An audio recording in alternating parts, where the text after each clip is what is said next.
this beautiful view from the top of the mountain. Every morning I walk towards the edge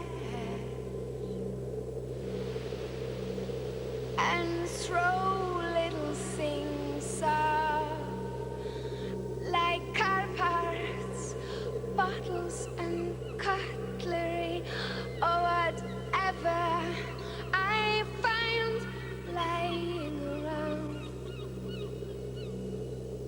It's become a habit, our way to start the day. I go through this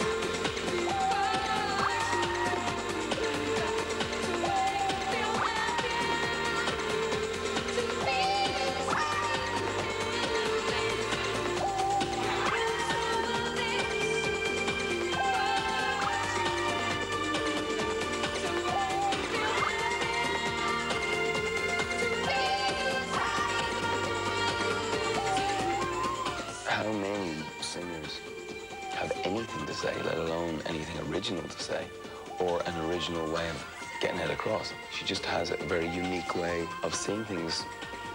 I think people are always scared of new things. If you want to make something happen that hasn't happened before, you've got to allow yourself to make a lot of mistakes. Then the real magic will happen. Because if you just play it really safe, you won't get any treats. You cannot say that Björk is copying anybody. This personality, that's absolutely unique. The warmth, the mature attitude to life, but a heart of a child, and her Icelandic way of being.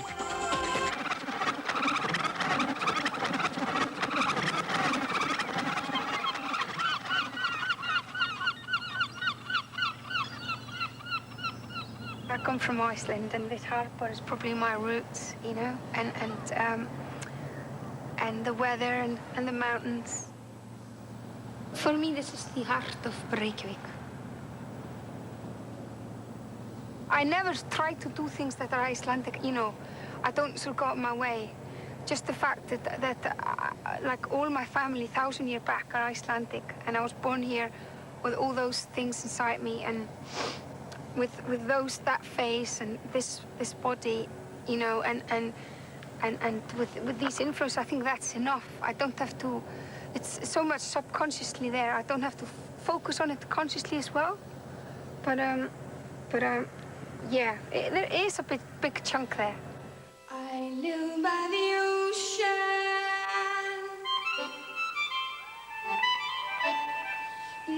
During the night, I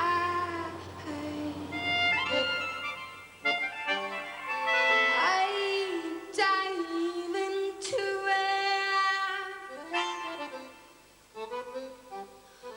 Underneath, I'll curtain.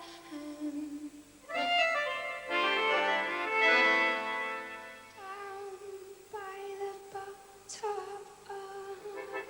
I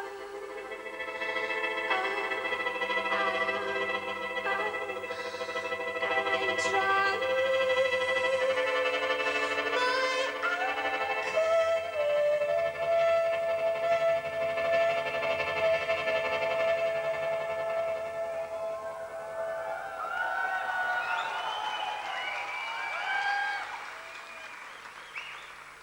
This is where I'm staying. This is my home. Well, I always sang since I was a kid. It has always been like my natural reaction to things. My stepfather, who started with my mother when I was 4, and he played me a lot of music and had a lot of time for me. And he used to sit with me every evening sometimes. And we would write down a lot of lyrics. We'd go through things, we'd pick up the chords. And he used to be in a top 40 band in Iceland. Voru vitringarnir 3 frá Austurlöndum. Kaspar, Melchior og Baltasar. They sent me to classical music school, when I was 5, and I was there for 10 years. It was very conservative, but I was a bit of a rebel. I'd do my own little projects in the corner. I'd get a lot of freedom. I would talk to a lot of, that's how I got introduced to like Tessa Stockhouse and electronic music. You know, I basically got introduced to all music there is. I mean, in European, at least, let's say 400 or 500 years. And even though I ended up deciding that majority of it was not maybe my cup of tea, at least I knew it existed. So I could like say, okay, I've dealt with this, you know? So I think very quickly I said, okay, you got classical music, you got pop, you got jazz, and everybody thinks their stuff is great and the rest is crap. I just really quickly loved introducing my grandparents to Jimi Hendrix stuff, or my mum to classical stuff, or bringing jazz records to school, you know. And then it just kind of came out that when I started being in bands, because I was so kind of obsessed with new things getting made, that I kind of ended up just being on the microphone, you know. But it was very natural process. I've been singing professionally more or less since I was about 11, 12. Góði Guð falei mömmu frá, hún háttar mig og baðar og mér hjá. Svo klæðir hún mig í náttföt hlý, Guð blessi pappa, ég glemdi því. It's a small town and people knew I did gigs, I played flute, I sang. And then this guy wanted to make a children's record. It sold 5,000 copies, which is gold in Iceland. But then they wanted to do, then it came out in the record company, and the record company was like, they wanted to do another one. But I didn't want to. So I said, okay, that's it. Because I felt very awkward. I was doing interviews and all sort of stuff, and people recognized me in the street and my school. I got much more attention than I wanted before I asked for it, where I think a lot of people don't get the attention till long after they want it. So I immediately sorted out in my head that that's not what I want. I want to make music.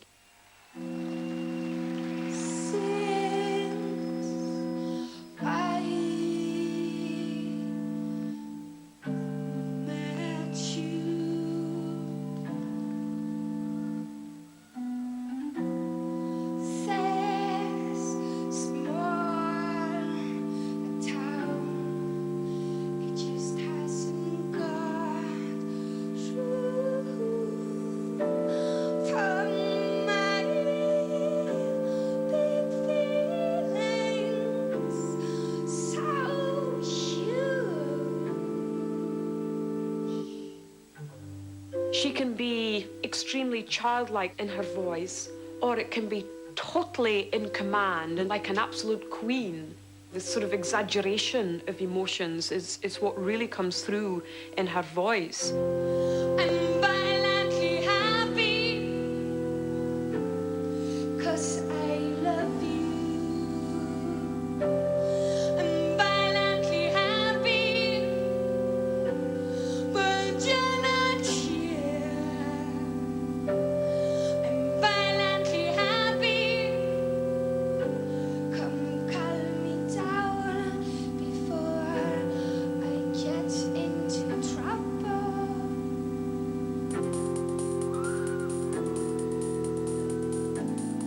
I'm getting into trouble very soon.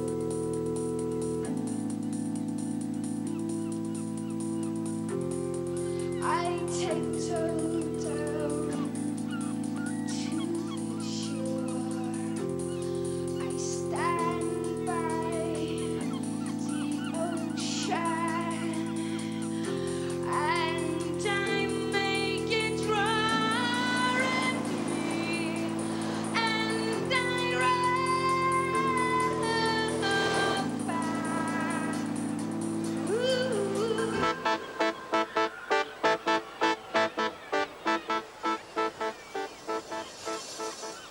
It's been quite a mad century for Iceland.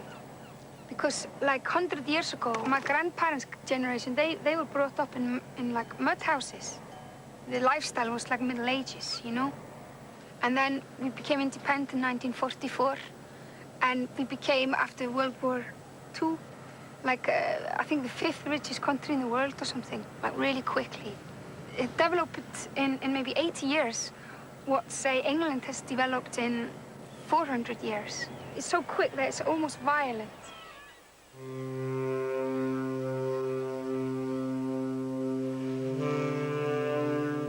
Iceland was a colony for 600 or 700 years, and it was treated very badly by the Danish. And we were not allowed to play music and dance. It was supposed to be an act from the devil or something.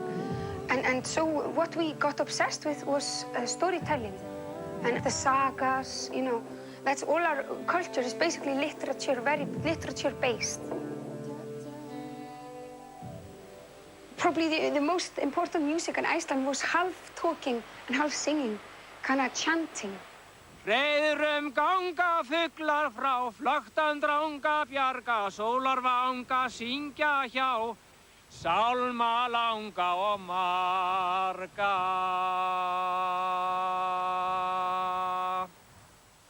Björk, she uses her voice in a very specific way. There is a specific sound in her voice.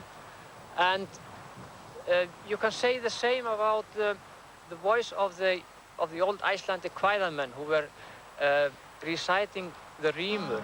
It's not a singing voice, not exactly. It's not a speaking voice. It's somewhere in between. While you are away, my heart comes undone, slowly unravels. Like a ball of yarn, the devil collects it with a grin. Our love in a ball of yarn, you never return it. Will you come back? We'll have to make new love. Never return it. Will you come back? We'll have to make new love. Never return it. And Charlie Island, you never return it. So when you come back, we'll have to make new love. The women of the sagas were very strong, and Björk is one of them.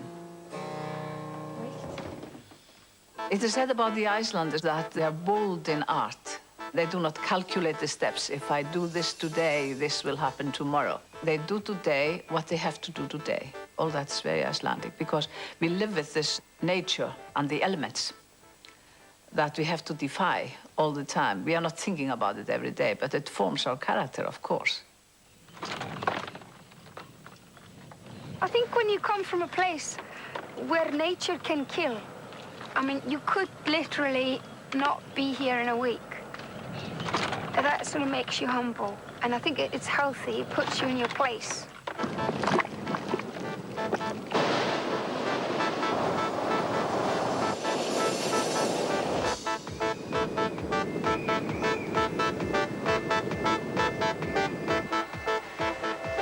If there is such a thing as Icelandic characteristics, we're talking about an individual who's fiercely independent.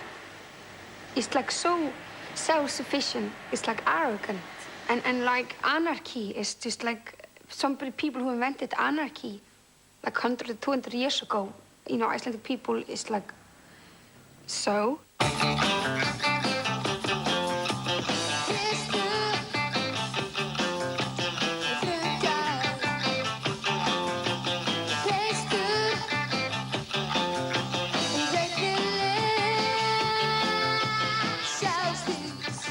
The renaissance of Icelandic music was happening in 79, 80, and so that scene was like, has been called the Icelandic punk scene, because that scene, it was like so much do-it-yourself.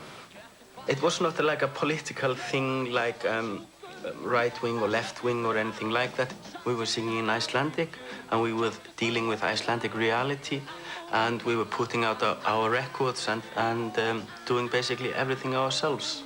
It was, you know, very stupid local sense of humor. Bunch of 16-year-old terrorists drinking absinthe that we smuggled from Spain and writing terrible tunes and being arrested a lot of times and having art exhibitions and making our own films and basically our sort of terrorism, if you want. Sort of sabotaging what we thought was really snotty.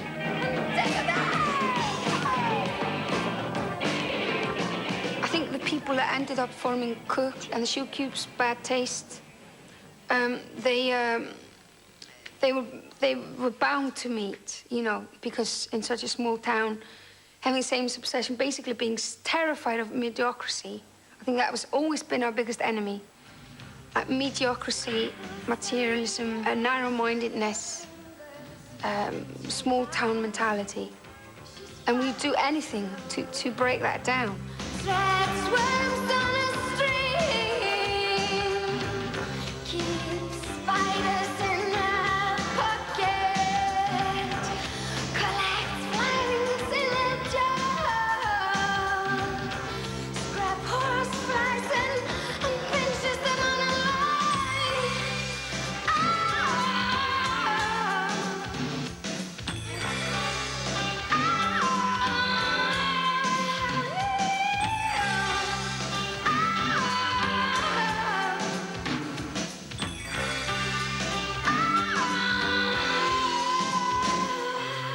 The girl has a voice like an ice pick, such a pure sound.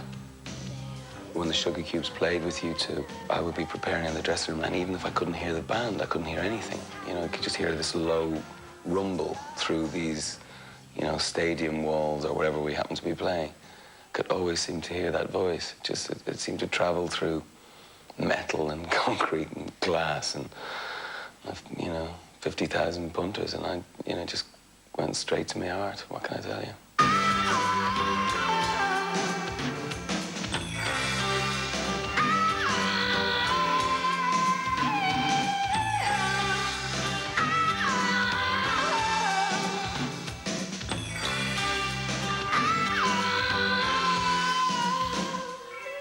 There was nothing like it. There was a void in the world of pop music, and suddenly there was a light, and it happened to be us, and we were from Iceland, and we were the Sugar Cubes.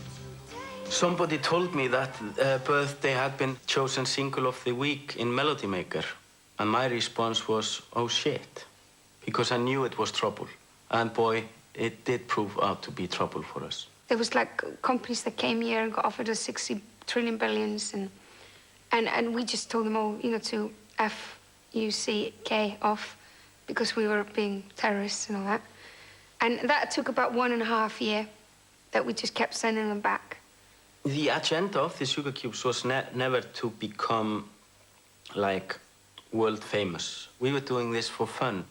2, even 3 of the Shoe Cubes were probably the most promising poets or writers of Iceland's new generation. And they were finding themselves, they hadn't written a letter for 2 years. Because they were doing sound checks in, like, Texas and Alabama and doing guitar solos, and which is kind of funny. I mean, it is funny, but it's only funny for so long, you know? The trappings of the business, I think, were the end of the Sugar Cubes. We just had enough, and we were all friends, and so instead of spoiling a very good friendship, we destroyed a business relationship. I had been making music, like, for theater, for film, like pop stuff, jazz stuff, experimental stuff, electronic stuff. Basically try everything, basically work with everybody in Iceland, but always from other people's visions.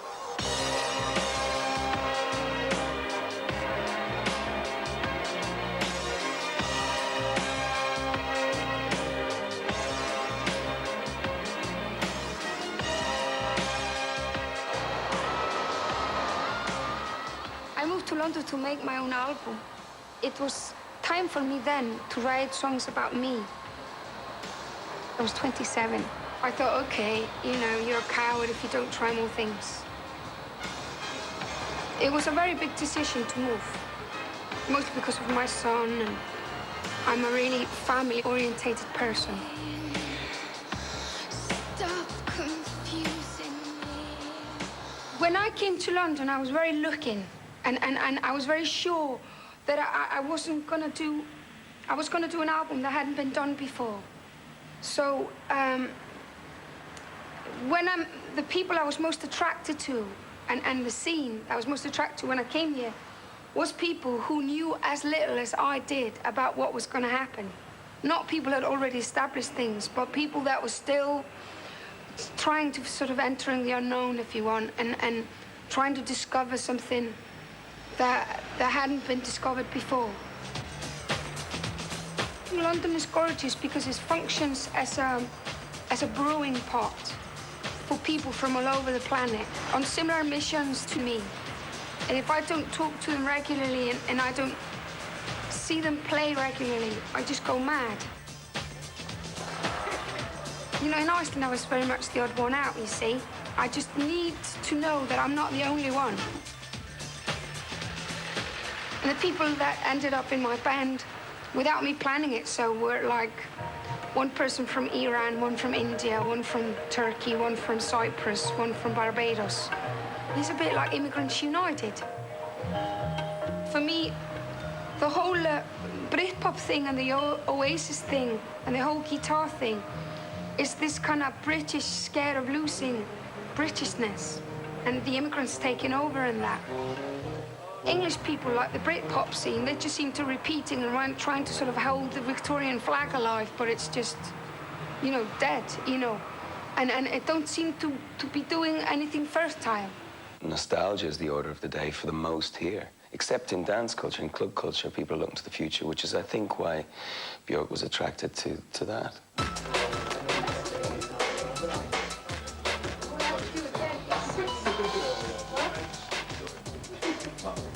How do you feel? All right? Yeah. Yeah? I keep coming out to keep missing you. So. I know, I haven't been here for a while. Good stuff, yeah? Yeah, one's excellent, like really good underground minimal techno with some really mad lock grooves on it as well, but kind of like sort of 80s disco sort of stuff it sounds like. But this is one from Germany, which is the guy's called Dynamo, which is really, really cool. It's kind of like on that Herbert sort of tip, which is really good. If she is shopping around, she's the Imelda Marcos of good ideas. And what's wrong with that? I mean, that's what you do, isn't it? You shop around. I can't wait to take you seriously, man. What are you doing? Just obsessed with people with exciting ideas, and it's a bit of a weakness of mine, really. I've got no interest in working with people who do what I tell them to do. You know, it's just no point. I might as well just do it myself then. So I'd much rather work with people who are just as strong as me and preferably stronger. And so it's like I give 9 billion and they give 9 billion or whatever, and that's the kick. She is able to hold on to her identity, to her own style, no matter who she collaborates with. And a lot of the musical combinations that she has have never been done before.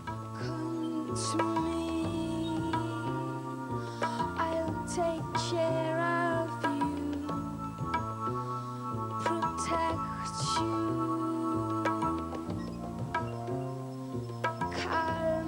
Calm down, you're exhausted.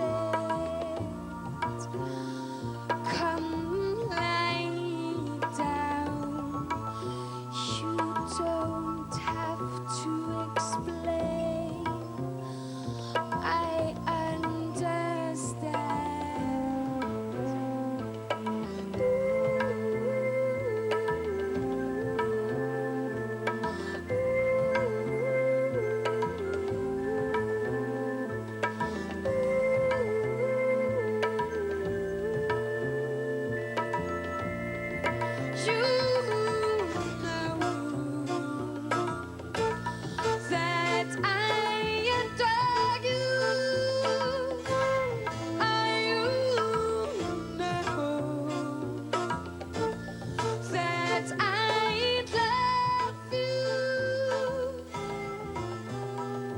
1993, Björk released her first solo album of original work. It turned her into an international star. She followed with a second album in 1995, and then, after 4 years in the limelight, the pressure got too much. She vented her feelings on a journalist at Bangkok airport. I had all these songs inside me, and the only way to get them out of my system was to put me in extreme danger. I think you can only do that for so long. So I did that for 4 years, and then it just exploded.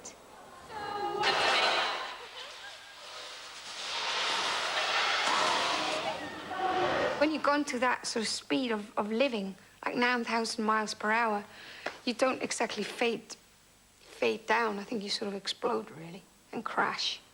That's what I did. Björk does not need adoration for her to make her music. And being stared at in the street and whispering, "There's Björk," does her more harm than anybody. People can, they don't know how much harm they are doing. Iceland's pop queen leaving her home in West London late this afternoon, still distressed at the discovery she'd been the target of a crazed fan's attempt to harm her. It's just kind of a very sad thing, you know, obviously when somebody shoots their face off, you know. It's terrible. I'm not sure if I'll dream very properly for a while. It must be very frightening. These are the last pictures of the bomber. His body was discovered after neighbours called police. Bizarrely, he'd filmed himself making the chemical explosive. People shouldn't take me too literally and get involved in my personal life. I make music for people, you see. Basically, the bomb got sent to my house and I moved away from London and freaked out in Spain. And then I realised it was just kind of one guy who did that, really. You can't blame that on a nation, can you? You know? But it doesn't matter. When that happens to you, it doesn't matter what people say to you. There's no logic. It's just when you've gone through that experience, you just want to go and never come back, you know?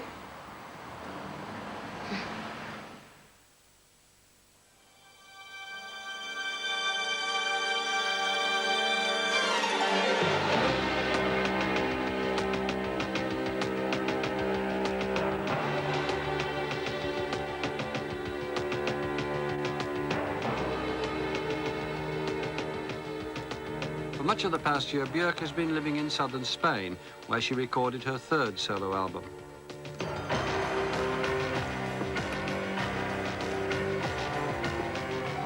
I think there's something very special about living at the edges of continents, and it just feels completely different, and it shouldn't, you know, that you look out the window and you can see another continent over there, and it's just kind of like, it's a really healthy turn on somehow. The idea that every morning you could wake up and literally go to Africa. When I lived by the ocean there, I used to wake up every morning and have to walk for like an hour and like cross. And then I felt like I was in Spain. And then I could work. And I wake up the morning after and I hadn't just grasped the idea. So I had to do that for a month. And then I moved up here to the mountain. And the only way I can take all this in, because it's just so outrageous, and I keep just thinking I'm just looking at a backdrop or something, and it's just like they're going to pull the curtains in a sec.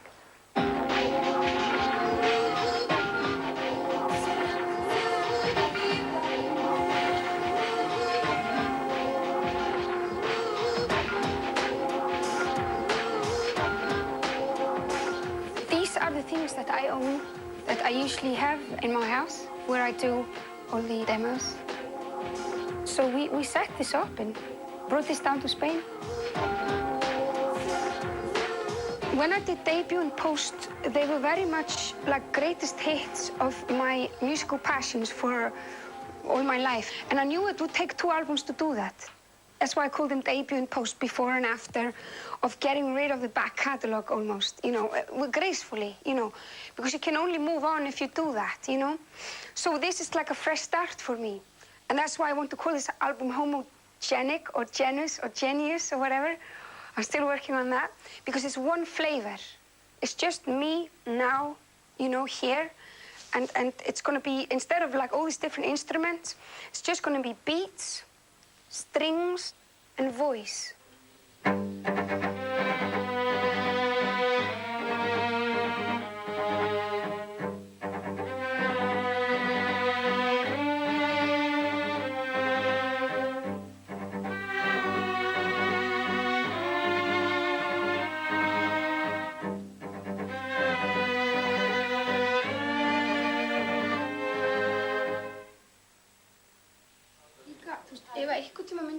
töðunar á okkur, Já. þá látið mig vita. Þetta er nummer 1. I knew that this album would be like back to Iceland, sort of what I'm about. But it's very hard to kind of start from complete scratch with no tradition whatsoever. But there were some pioneers who were trying to look at the landscape and the country and try to change that, what they saw and what they felt into audio. There are certain Icelandic composers, and when they compose Icelandic music, they, try to imitate geysers or volcanoes, because the landscape in Iceland is very rough. It's, we don't have like this, trees. We don't barely have any trees. We have a lot of lavas, we have a lot of volcanoes, and there's a lot of outbursts of, whether suddenly the wind comes or snowstorms. And that kind of sounds, I think she's looking after, and she's talked about that. She wants more of this raw sound, not this beautiful European sound, maybe. To find that voice is very challenging, And it's almost like you have to invent your own roots. And that's one of the reasons why I got the 8 string players. I wanted them all to be Icelandic. Þú veist, mér megi alveg vera, þú veist, svona meiri, það þarf alveg bara vibrato og... Okay. Meiri, ok. Og alveg bara, þú veist, ossalega, þú veist, Matahari. Þetta er þannig lag, sko. Það er alveg rétt. Svona næstu því of, skilur við, má alveg vera, þú veist, svolítið svona... Yfir, ok. Well, I picked up her uses of intervals, for instance, fifths, and that's very traditional in Iceland and actually very unique. Icelandic folk songs often use this interval of fifths throughout, the whole song. And she uses that in her pieces that makes it very Icelandic. For instance, in The Hunter, the 2 cellos, they are playing 2-bar motive. And, one of them plays the lower note, then the other cellist plays it a 5th above. And there, when you hear that, that's just right away, that's Icelandic.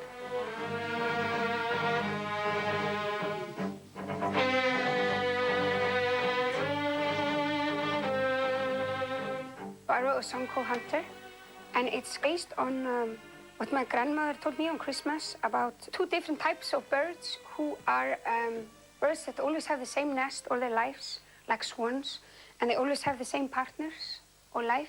And then there are birds that travel all the time, and they always have different partners all the time. And kind of like to make a conscious decision to stay a hunter. It kind of ended up being a little bit of a bolero, I guess, maybe because it's Spain. That's the only song with the string arrangement I asked Deodato to do completely. One of the notes that we had, we discussed maybe trying a figure such as a bolero, Ravel's bolero. In the course of the recording, we decided to exaggerate certain aspects of the string parts by having the strings doing sliding notes and kind of sluggish and slurring. It's so lovely, one person could do a solo on top. One person could do a solo on top.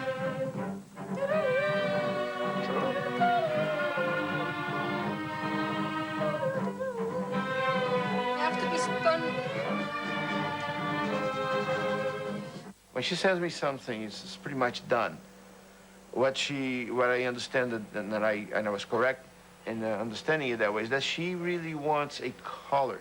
She really wants the humanizing factor into tracks that are basically, sequenced using different sounds or using electronic sounds. It's good also if we put one take down and have that as well.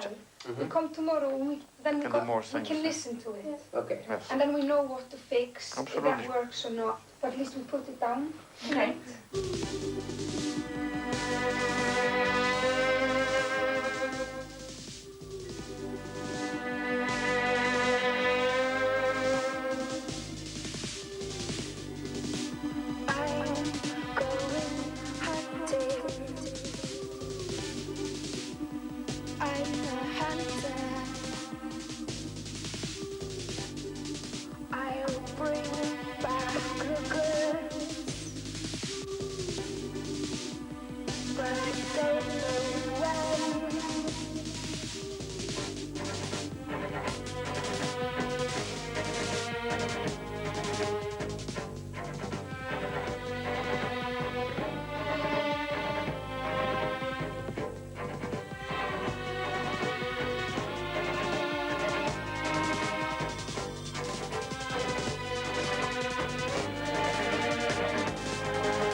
the QI20. That's a different machine, but same size.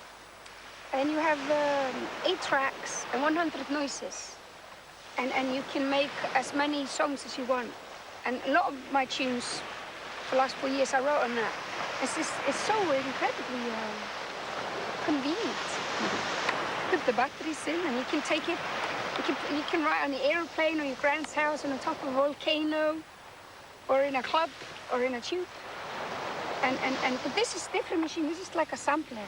Mark Bell bought this one and he's just teaching me it. It was just a way of capturing like noises, like say acoustic instruments or other noises, but then being able to change the pitch of them, like to make them any noise into like music then. Like could be a door shutting for a drum sound. What I'd love to do live is kind of put a lot of effects on my voice.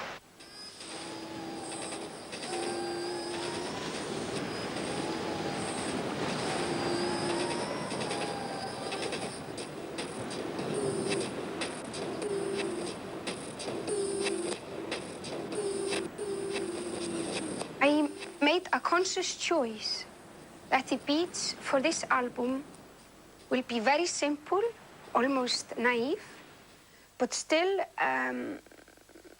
very natural, but very explosive, like they're still in the making, which for me is very much Iceland. And we would collect very slowly over a period of almost a year, a library of noises.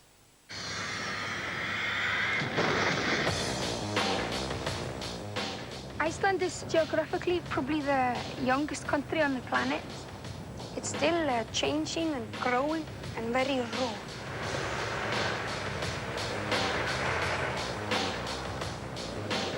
A lot of the eruptions at least a few hundred years ago, then the lava was very thin and went over a big area very quickly. And it went over lakes. And steam broke through because of the pressure, through the new lava. And they made little hills.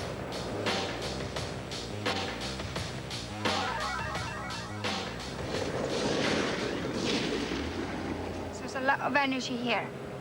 I wanted the beats to be like this.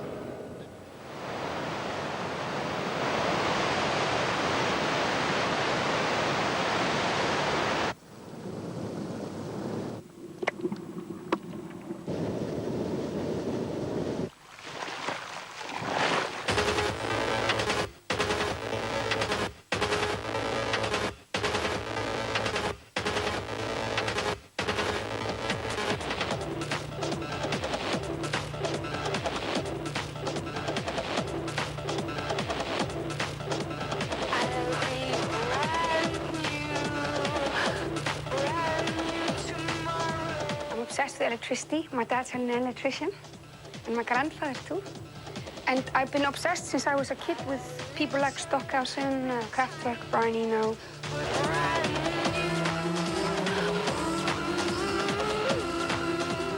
Electricity has always existed, and it's not just a phenomenon of this century.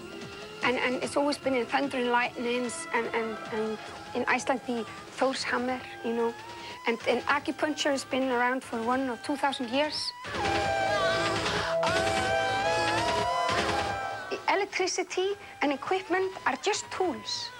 Instead of wood or leather or metal and all these things that we so far made music out of, stroking a string, we're using electricity and to make for the air. For me, that is probably what I would call techno.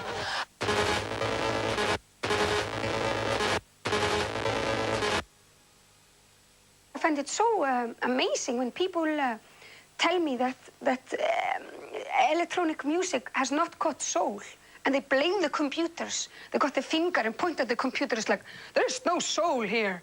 It's like, you can't blame the computer. If there's not soul in the music, it's because nobody put it there. And it's not the tool's fault.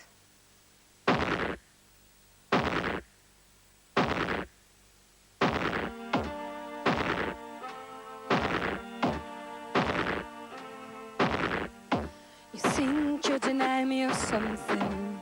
Well, I've got plenty. You're the one who's missing out, but you won't notice until after 5 years. If you live that long, you'll wake up all loveless.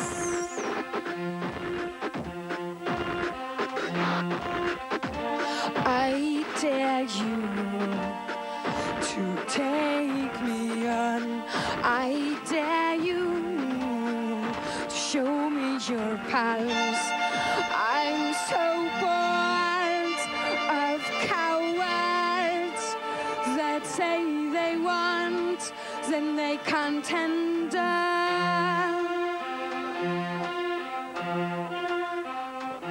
There is like a purpose behind it where the drums are really hard and then the voice is beautiful. It's just like the contrast. For something to be beautiful, something's got to be, you know, ugly. If everything's beautiful, then, you know, nothing's beautiful. You can't handle love, baby. You can't handle love. Oh, it's obvious you can't handle. I dare you. I dare you.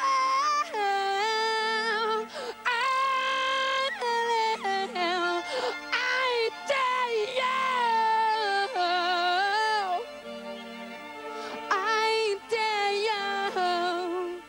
When you first meet an Icelander, sometimes they are cold. But then, when they warm up to you, they are very fiery. We are very fiery people.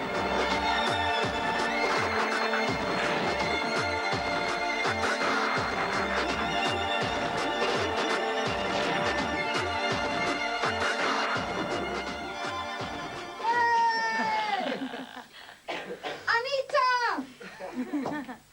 You are in all these different moods through 1 week. You are grumpy. You're cheerful, you're stupid, you're delicate, you're complicated, you're moody. And of course there's a song for every occasion, you know? Joy is the hardest thing of all to put across, whether you're a painter or a filmmaker or whatever you do, you know? And it's easy to paint with black, it's easy to be angry. But the ecstasy, you know, in her voice is unusual. When I lost my cards, you deal me another hand. Even when I sleep, you're real. On your way to me, you don't have to speak. I feel this strength I get from you. I rest my head in your hands. But when I leave you only to give out to the others this state of emergency. How beautiful state of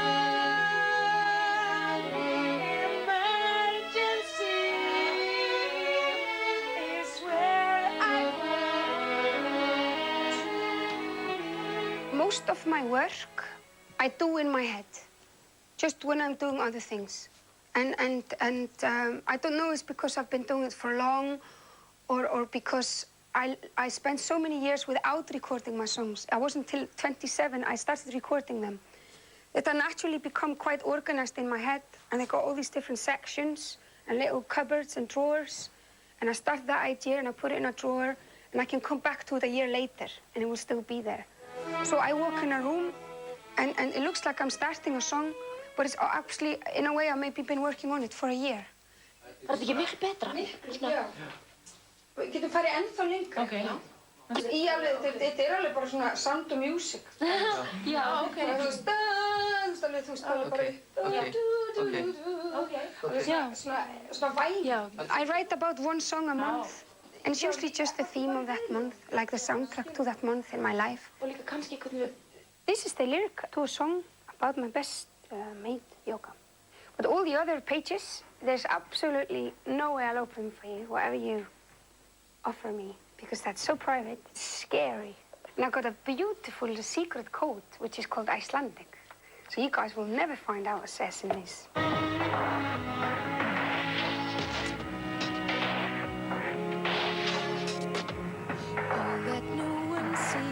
You see what's inside of me. Every nerve that hurts, you heal deep inside of me. Ooh, you don't have to speak. I feel emotional landscapes. They pass on me, confused.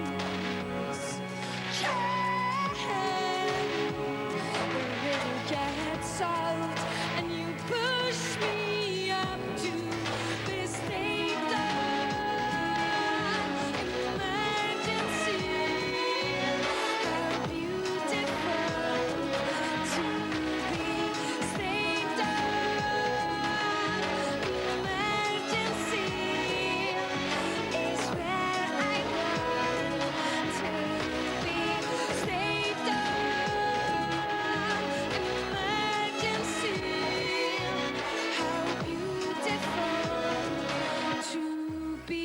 Number 1, 2, 3, 4, and 5, and all the way up to 73, I'm a pop musician, and I'm making music for everyone, not for VIP or educated people or something like that. So I want to make that. It has to be pop music, you know, that everybody can relate to, and so it's a challenge. It's an experiment, and I haven't got a clue. We'll work on it, but you have to try.